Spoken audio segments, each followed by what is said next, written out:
The moment the drone crashed into my cow's water trough and exploded in a hiss of sparks and plastic, I knew we'd crossed the point of no return. It wasn't the first drone I'd seen that week. In fact, it was the fifth. But this one came with a high-pitched buzz, a glinting lens that locked onto my solar array, and a heat signature scanner whirring like it was scanning for targets. I stood there, holding a wrench in one hand and a bundle of feed wire in the other, staring at the twisted propeller blades spinning slowly in the mud. My prize heifer Daisy just blinked and went back to sipping from the trough like this was business as usual. It was the moment my military brain kicked in and the farmer in me took a back seat. She had no idea who she was messing with. Life on my farm was usually quiet, at least until the HOA Karen got herself a fleet of drones and a superiority complex to match. I had retired from military engineering 6 years ago to live the simple life.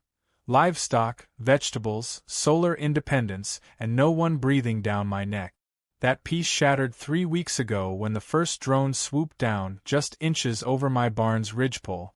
It wasn't subtle either. The thing had a blinking red light, a sleek frame, and a camera mounted underneath. It hovered like a hawk with too much caffeine. I figured it was just some rich kid from the neighborhood playing with their new toy. I waved it off, but then it came back. Again. And again. Every single day. Morning, noon, and dusk. At first, I tried to ignore it. I mean, how do you fight a flying GoPro? But then it started hovering lower, circling the perimeter of my farm like it was surveying for a military strike. I caught it peeking through my workshop window one night while I was tinkering with a wind-powered water pump. The thing actually paused as if inspecting what I was doing, then zipped away into the twilight. That's when I knew something was off. I checked the footage from my own outdoor cameras. Grainy but enough to show the same serial number on the drone every single time. This wasn't a kid playing. This was deliberate. After the fourth flyby, I decided to trace it. Took some doing, but I followed its return path using a modified GPS triangulation app one had whipped up during my contracting days. It led me right to Karen's house. Or, as she liked to call it, the community president's manor. Of course it was Karen. Who else but the self-proclaimed neighborhood guardian would think she had the right to patrol someone else's property from the sky?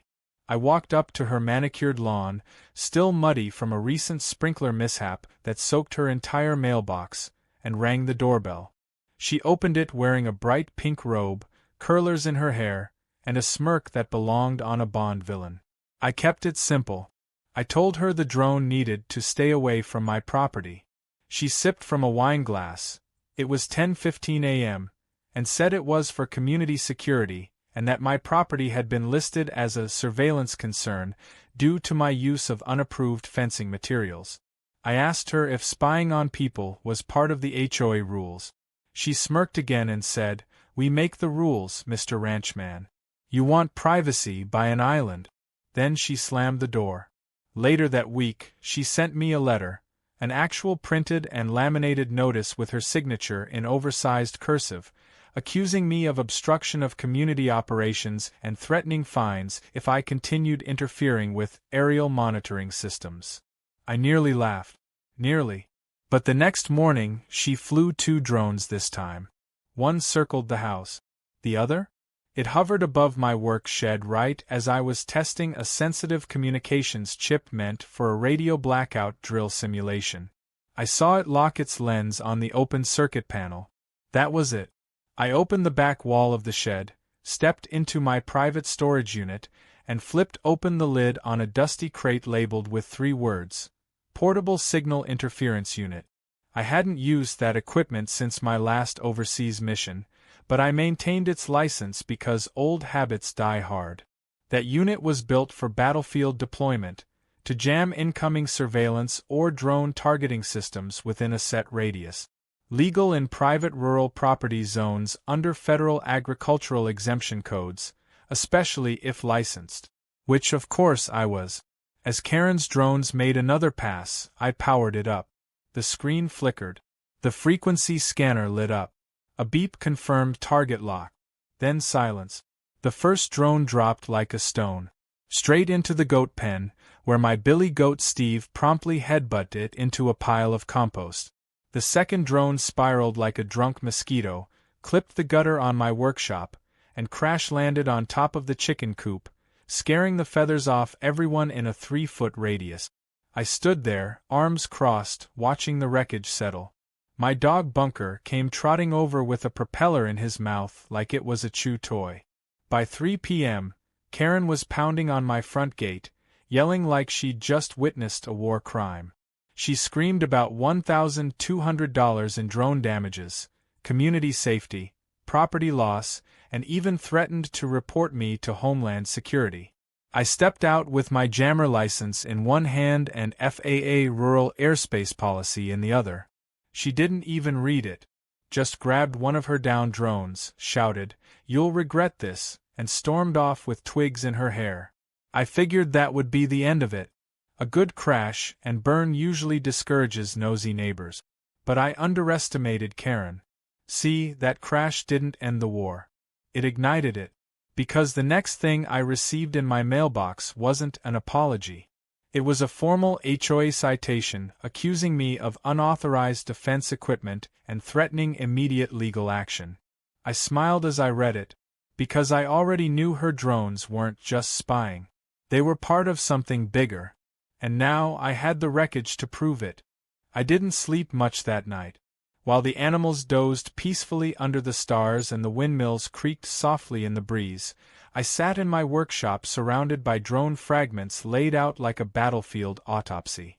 Bits of scorched plastic, singed wires, twisted carbon arms, and most importantly, the memory cards.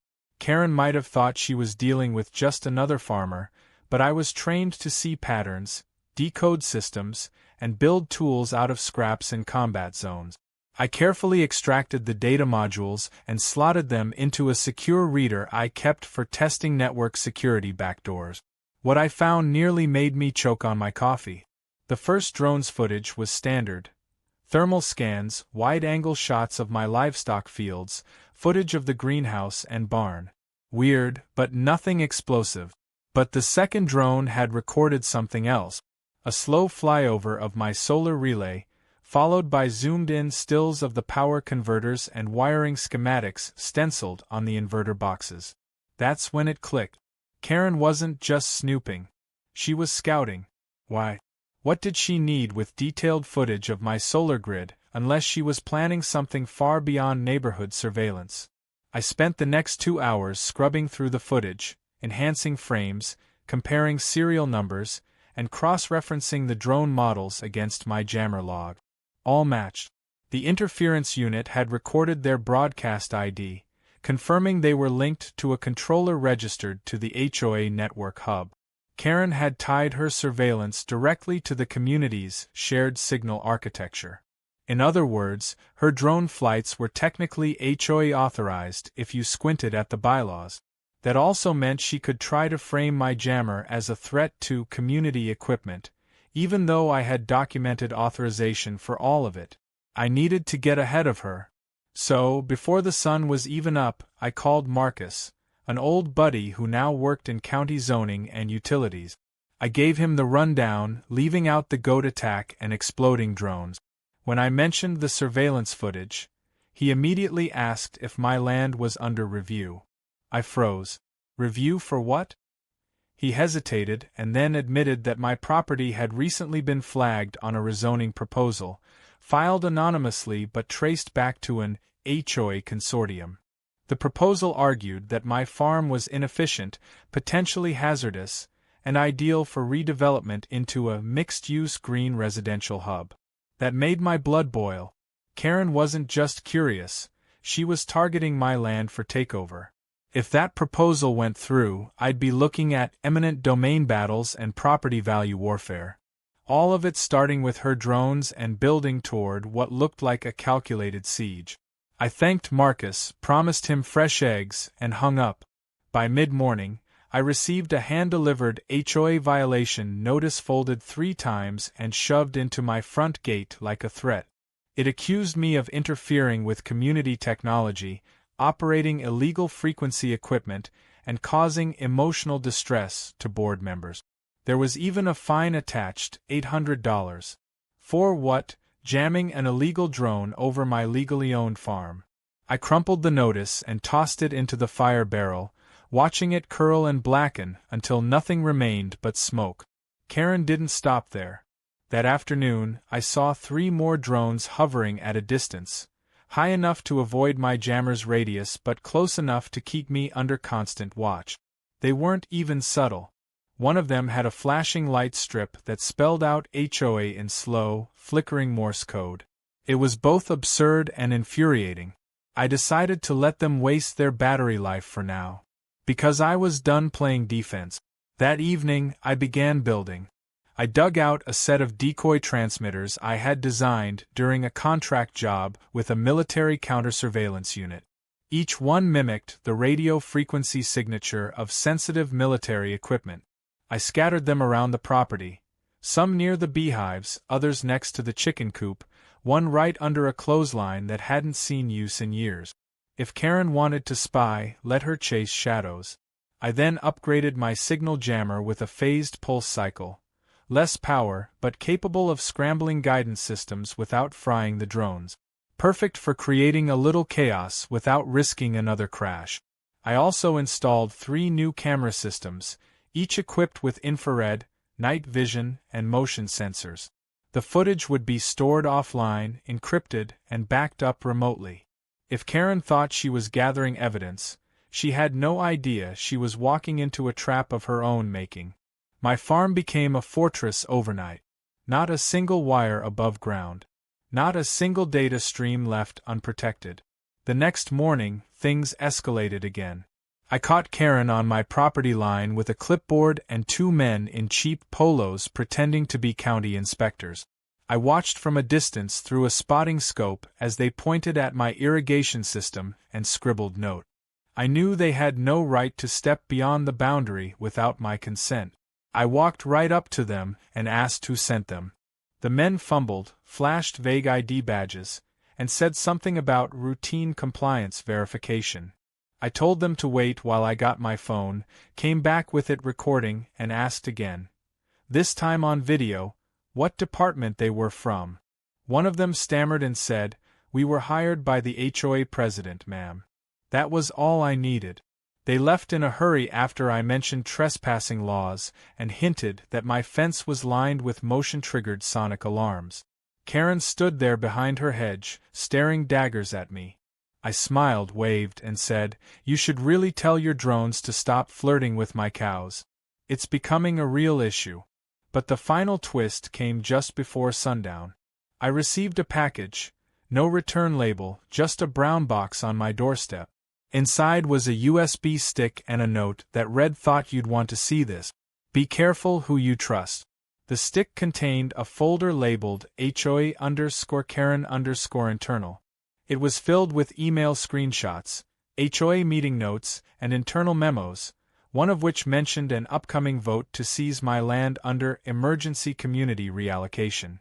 The memo outlined false complaints that would be filed, community members to bribe, and who to blacklist if things got messy.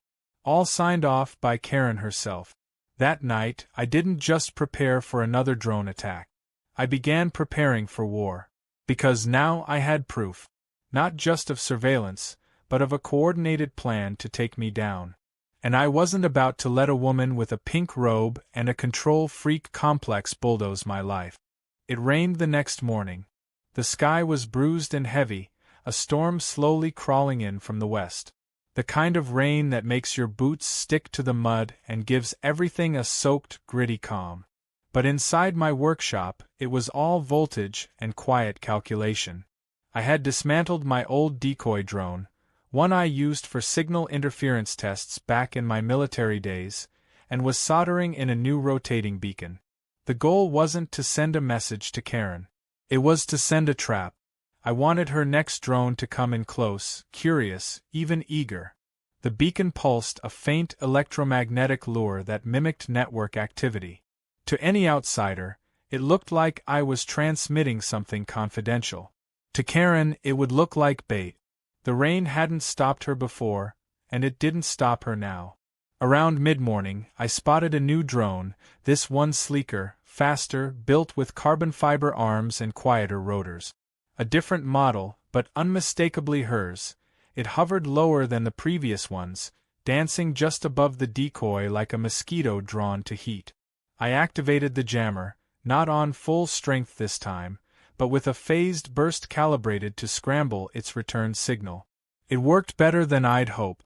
The drone went limp in the air, dipped into a sudden descent, and landed nose first in a puddle near my scarecrow. I waited 30 minutes before retrieving it. As expected, she showed up minutes later, soaking wet and furious, her SUV skidding slightly on the muddy road leading up to my property line. She didn't cross the gate, smart move, but she did yell loud enough to be heard over the rain. She accused me of weaponized sabotage, and shouted something about pressing felony charges for destruction of private surveillance asset. I reminded her that flying an unlicensed drone within 50 feet of someone's home, let alone over livestock during an active thunderstorm, violated at least 3 local and 2 federal regulations.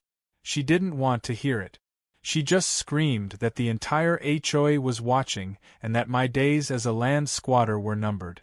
It wasn't just noise anymore. I knew Karen had backup. She was escalating. That afternoon, a pair of SUVs rolled through the neighborhood with magnetic stickers reading Property Compliance Evaluation, a fake agency name if I'd ever heard one. They parked right across from my farm, pulled out clipboards, and started taking pictures. I stepped out with my phone in hand and began filming. The moment I asked if they were legally allowed to photograph private agricultural property without permits, one of them fumbled his words and the other tried to walk away. I asked if they had HOA credentials. They refused to answer. I then read out loud from the Rural Land Protection Act of the County Code, including the part about false inspections and trespass via technological means. They got back in their cars and sped off. That evening, I called in a favor. A buddy of mine named Raoul, who now worked with a government-adjacent cybersecurity firm, owed me a debt from a project I once salvaged overseas. I sent him the drone parts, the internal files, and that mysterious USB drive. He promised to run a full forensics audit. He also told me something I didn't expect, that the signal coming from the drone Karen flew wasn't just a regular feed. It included a scrambled high-frequency output that mimicked a low-grade sonic emitter. That meant the drone wasn't just spying, it could have been used to stress or disorient animals. That explained why my chickens had scattered in panic that morning and why Daisy the heifer kept avoiding her pen's northeast corner. Karen wasn't just being nosy anymore. She was actively trying to disrupt the farm. Whether to break me mentally, scare the animals, or create grounds for legal action, I couldn't tell. But I was done waiting. That night, I installed directional speakers across the edges of my property and wired them into a motion-triggered counter-frequency system. The idea was simple. If her drones crossed into my airspace again, the speakers would release a frequency pulse tuned to confuse low-end surveillance systems, forcing her gear to either retreat or drop. The next day, I tested the setup.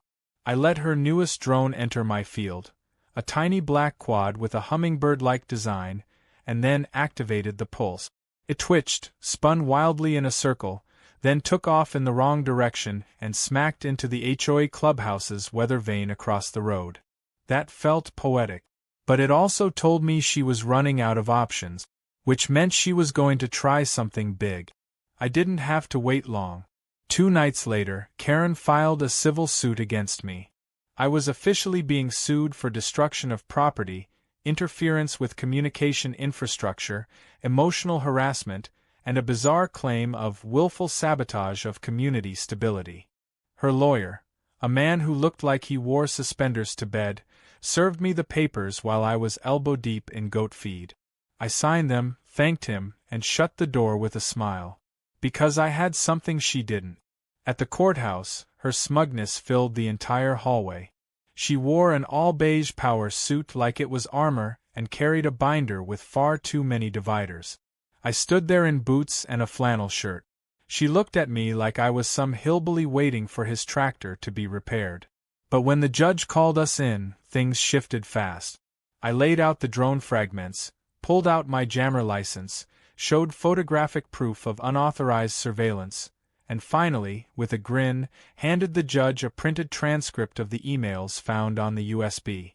The emails that included her proposal to harass me out of the land so the board could push for rezoning. But that wasn't the real bombshell. That came when Raoul's analysis arrived, right there in the middle of the hearing. I handed it over with the chain of custody form. The analysis showed that Karen's last drone had been fitted with a high-decibel pulse emitter that activated near livestock and electrical grid. It was designed to disorient, not surveil. A piece of equipment more commonly used in protest dispersion or crowd control. The courtroom fell silent. Karen tried to interrupt, claiming she had no idea what had been installed. But the evidence was undeniable. Her drone wasn't just flying over my farm. It was tampering with it. The judge postponed the ruling but requested full FAA documentation and ordered Karen to cease all drone activity within 5 miles of my property until further notice. Back home that night, I stood on my porch, listening to the sounds of peace slowly returning, crickets, distant thunder, and the low hum of my irrigation pump. The war wasn't over. But I had forced her to retreat, and I had more ammunition coming. Because now the FAA was watching, and they weren't just interested in her drones. They wanted to know who had sold them the illegal modifications. And I had a very strong feeling Karen's paper trail wouldn't end at the HOA office. It was just past 7 a.m. when I heard the knock at my gate. Not a bang, not a yell, not even a note slipped under the fence like Karen's usual tricks. This time, it was 2 men in suits standing at the end of my driveway in a black government-marked sedan. I could already tell they weren't with the HOA. The older one held up a badge, said they were from the FAA's Special Investigations Unit. I invited them in without hesitation and led them to my workshop, where I had carefully arranged every piece of evidence from Karen's drone stunts. Within minutes, they were inspecting the fragments, analyzing flight logs, and quietly nodding at the GPS data I had compiled. When I told them about the sonic emitter hidden in the last drone, the younger one raised an eyebrow and muttered, "This just became federal." The agents asked if I had ever noticed tampering around any of my electrical infrastructure. I told them about the odd fluctuations in voltage I'd experienced the week before. The sudden drops, strange capacitor heat spikes, and inconsistent readings from the solar grid's relays.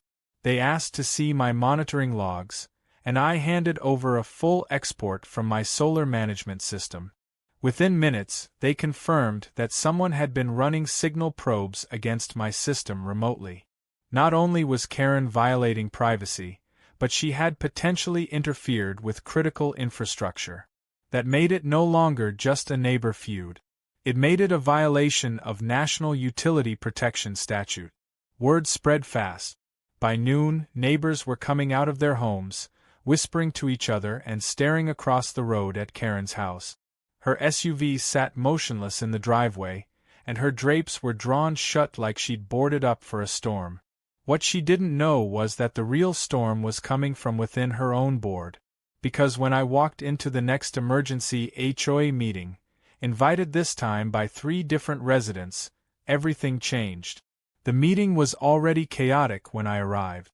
Board members were talking over each other, a few residents were shouting about being fined for invisible violations, and Karen was at the center of it all, arms crossed, stone-faced, pretending none of it bothered her.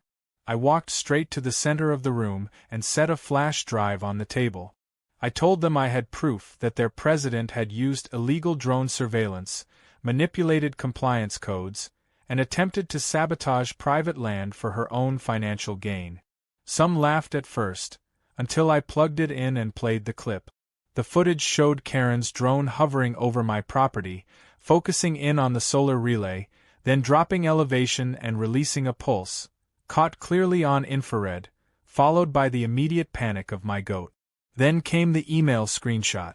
Her exact words discussing how to discredit the farmer and force a violation narrative, so rezoning would be approved. Finally, I showed the data logs proving that the HOA's own internet system had been used to deploy the drones, connecting them directly to the board's infrastructure. Silence settled like dust in a tomb. One board member stood up and said, "If even half of this is true, we're all liable." Another pulled out his phone and started making calls. Karen tried to interrupt, claiming the footage was doctored, that the emails were faked, that I was some military paranoid freak, running a revenge fantasy. But then the bombshell landed. One of the newer board members, a soft-spoken woman named Cheryl, stood and revealed that she had her own concerns.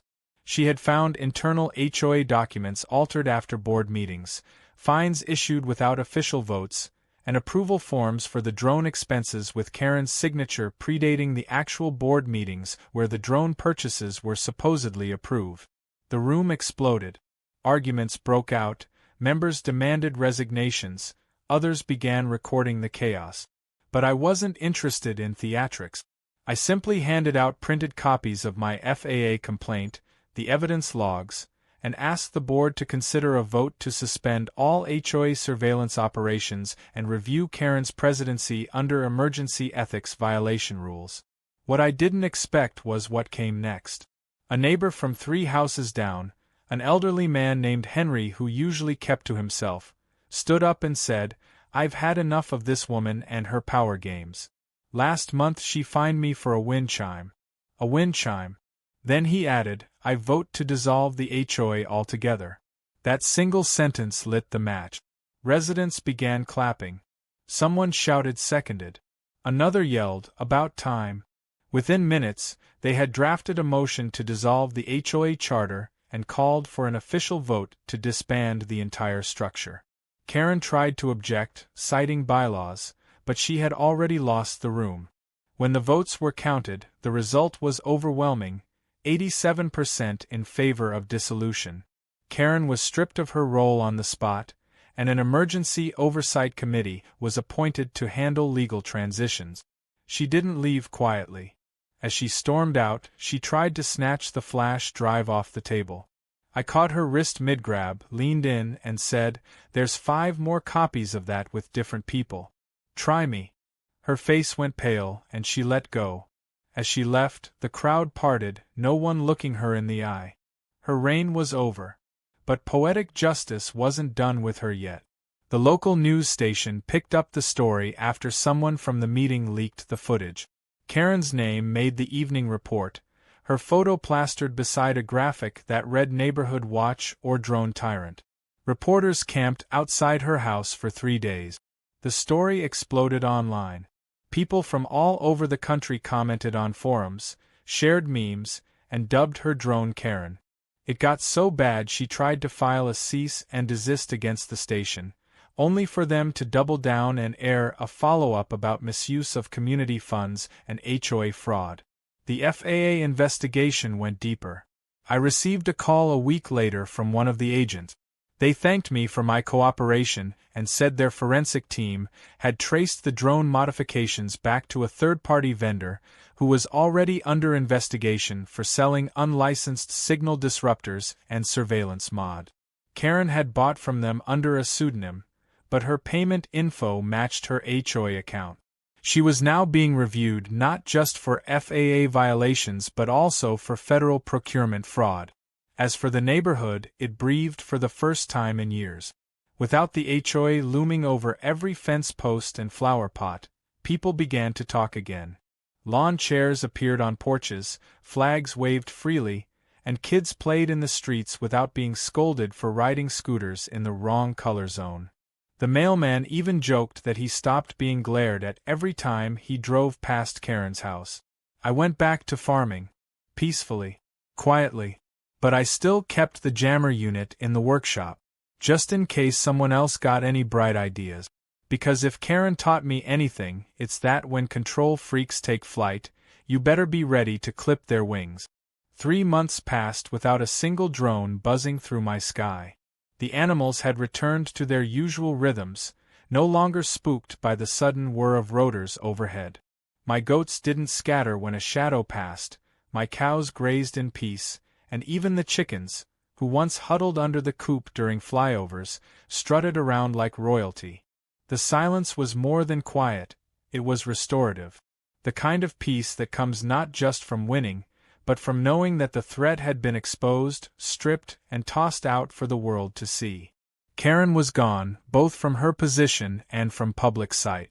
Her house sat lifeless, its drapes perpetually drawn, and a for sale sign now tilted in the front yard like it was ashamed to be there. The neighborhood was free. No more midnight fines for porch lights left on too long, no more ticketing kids for sidewalk chalk, and no more HOA board members walking around with clipboards like they were patrolling a demilitarized zone. Residents actually started speaking to one another again, sharing tools, recipes, and stories about the insane reign of Drone Karen. Some joked that I should run for mayor, but I wasn't interested in politics. My time was better spent in the soil, not City Hall. But just when I thought the entire saga had faded into memory, a letter arrived that stopped me in my tracks. It was thick, official, and sealed with a federal emblem I hadn't seen in years. Inside was a formal invitation from a defense tech contractor. The Pentagon, through one of its specialized R&D branches, had been following the drone case closely. Apparently, someone on their Internal Security Council had seen the viral court video and the footage of my countermeasures. They were impressed, not just with the signal jamming but with how I had rigged a responsive defense system using basic rural equipment and a fraction of the resources typically available. They wanted me to consult on a new counter-drone defense prototype for rural infrastructure protection. They even used the word brilliant in the summary. At first, I thought it was a prank, but then a follow-up email arrived with clearance instructions and a scheduled call with their engineering lead. I sat down that night, staring at the message, and realized that Karen's drones, for all the chaos they caused, had accidentally given me a way back into a world I had left behind, a world where my skills mattered on a bigger scale. I accepted the invitation. Within a week, I was in D.C., sitting at a round table with engineers, analysts, and military officials who wanted to hear how a retired farm engineer had built one of the most effective low-cost drone deterrent systems they'd ever seen. I walked them through the setup, explained my logic, and answered questions about range, interference thresholds, and pulse variation. It wasn't just a technical consultation. It was validation. I'd left that world thinking I was done with it, thinking peace only lived in silence and soil. But now I saw how my time away had only sharpened my instincts, made me more creative, more grounded. They offered me a semi-permanent consulting contract. I negotiated for remote work, insisted I stay on my land. They agreed. Back home, life went on with a new rhythm. I'd spend mornings tending the animals, afternoons working on design prototypes for drone response networks, and evenings sitting on my porch watching the sun drop behind the hills. Every now and then, I'd still hear a faint buzzing in the distance, but it was always a kid's toy or a crop survey drone passing far overhead. No threats, no intrusions, just technology doing what it was meant to do, serve, not spy. Then one day, I drove into town to restock some supplies. As I was pulling into the general store parking lot, I saw someone in a neon vest standing by the roadside, guiding traffic around a community event. I didn't think much of it until the person turned, and I caught a glimpse of that unmistakable scowl and tight jawline. It was Karen. No suit, no clipboard, no authority. Just a borrowed vest, a handheld sign that said slow, and a sunburn forming on her neck. She didn't see me at first. I watched her bark at a teenager who crossed the tape too early, only to be ignored. Her voice had lost its power. Nobody was listening anymore. No one jumped when she shouted. I almost felt sorry for her. Almost. As I stepped into the store, she finally noticed me. Our eyes met for the first time since the courtroom. There was no smirk, no fury, just a brief flash of recognition and something else, shame.